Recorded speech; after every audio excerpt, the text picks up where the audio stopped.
lang kailangang marinig ng mga Gemini sa period na to. Pwedeng nangyayari na itong magiging reading natin or mangyayari pa lang. Kung hindi man para sa inyo itong magiging reading natin, edi baka para sa someone na malapit sa inyo o sa someone na kakilala nyo mismo. Baka may lumabas na gender mamaya, gawin nyo na ng energy. Masculine at feminine energy, pwede rin naman na huwag nyo nang pansinin ang gender. Hindi ko masasabi kung anong magiging reading, kung positive ba o negative. Depende sa kung anong mapipick up kong energy. Walang masama kung papanoorin ang Sun, Moon at Rising sign kasi baka alinman sa mga yan ay mag-resonate na sa sitwasyon nyo.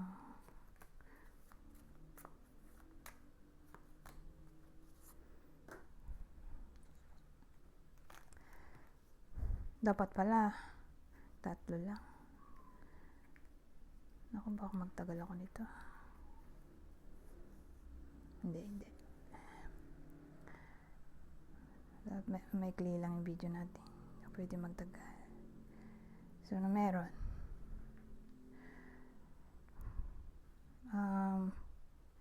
Ace of Swords, the Devil, the Sun, 6 of Swords.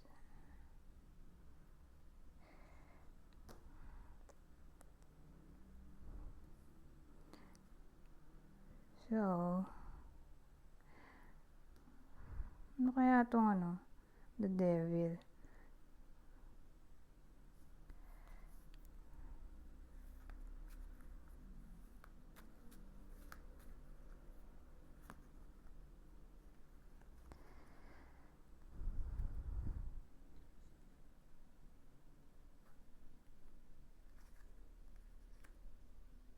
So, Ace of Swords, ayun, 2 of Swords.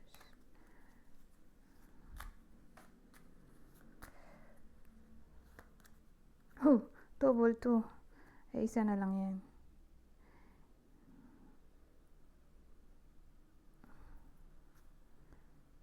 Pero pwede rin. Infidelity ba to? Double 2 eh.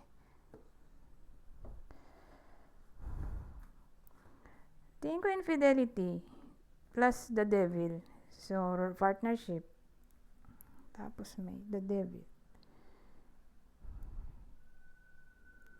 So, ang dating ma-overcome ang topic ng unfaithfulness, infidelity, cheating. Sasaya ulit.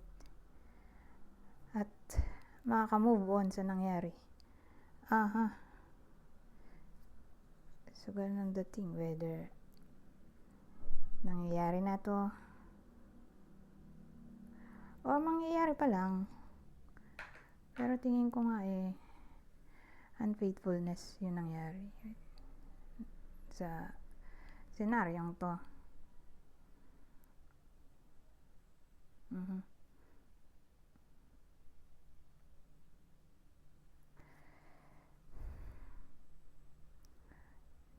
So, ano pa?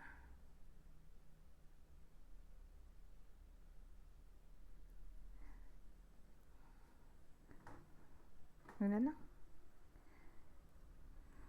Magtagal ako eh. Hindi pa pwede magtagal. So, dapat fast mode ako. Saka para makarami tayo ng mababasa.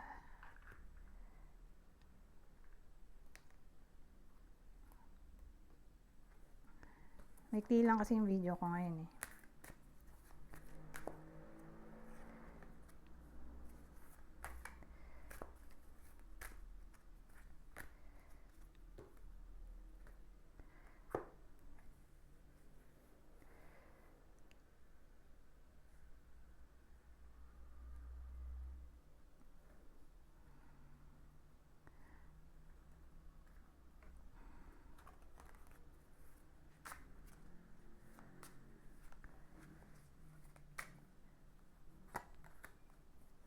Hoy, may rose letter.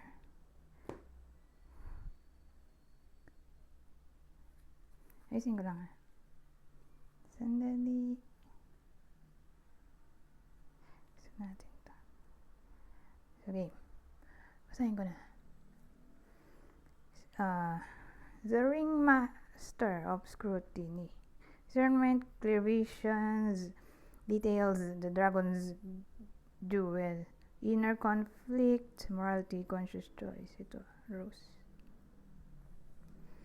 Letter.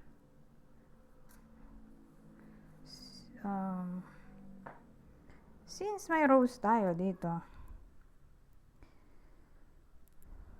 isip ko kung yan na ba yung main topic natin, kasi dahil Rose yan, di may kinalaman siya sa tawag doon, panliligaw. So sabihin natin kinalaman sa romance or love life.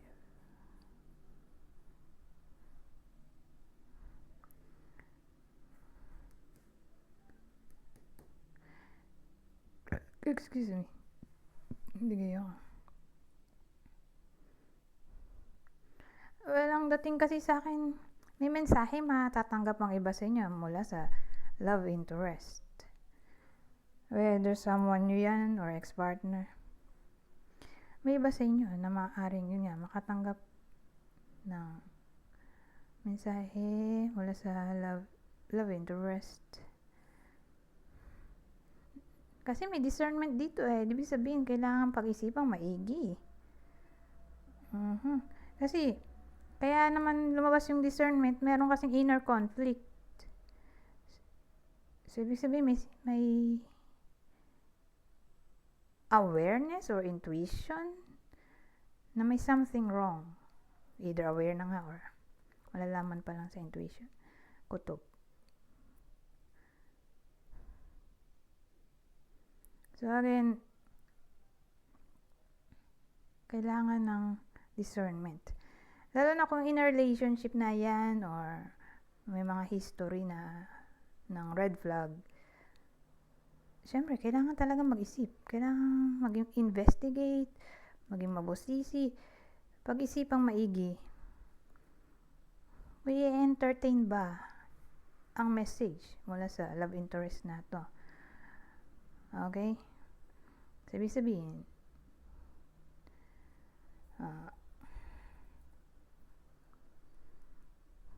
may someone yung or ex-partner na darating sa buhay nyo.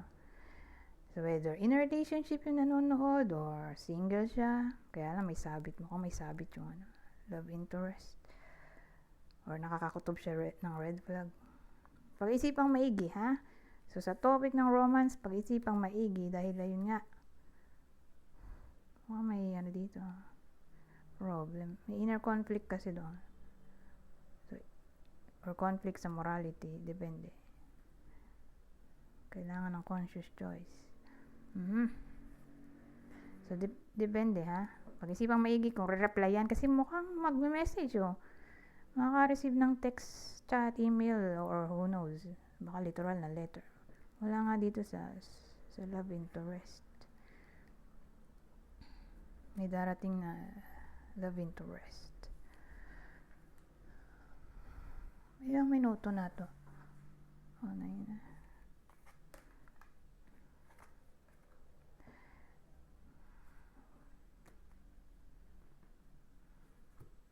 Dito tayo mag-end. Babasahin ko na lang tong part na to. Kunin nyo lang yung mensahe na sa tingin nyo ay fit sa sitwasyon nyo. General advice at prediction na to sa period na to. Okay? Sa part na to, general advice at prediction. Okay? Ito, general advice lang. Ito, purong advice sa relasyon. Kasi nakita nyo naman, may heart, may dove, may mga dove. Ito, advice, rumble na, o random. Pwedeng sa love life, career, health, etc. So, dito muna tayo.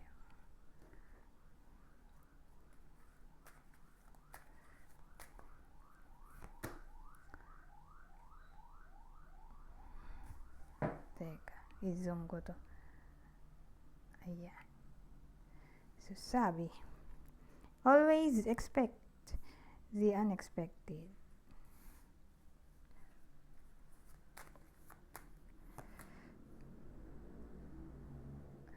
Dito naman,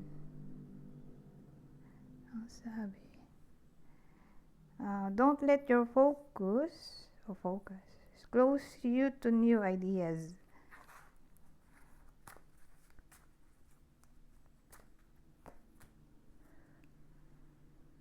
Dito. So, sabi naman dito, be ready for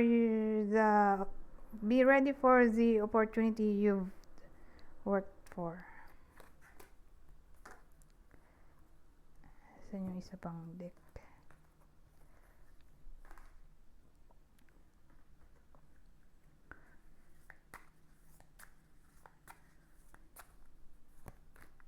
Oh, ito, marriage, oh. Baka ma-engage yung iba sa inyo. O may mabalitaan kayo. Kakasal na.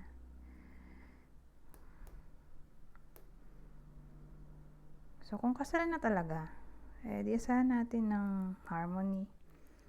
So, sabi dito, a marriage of souls is a union of two divine counterparts blending together.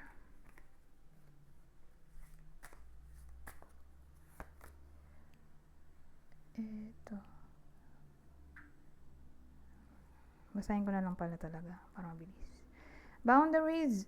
Having sensible boundaries is important. At ang huli,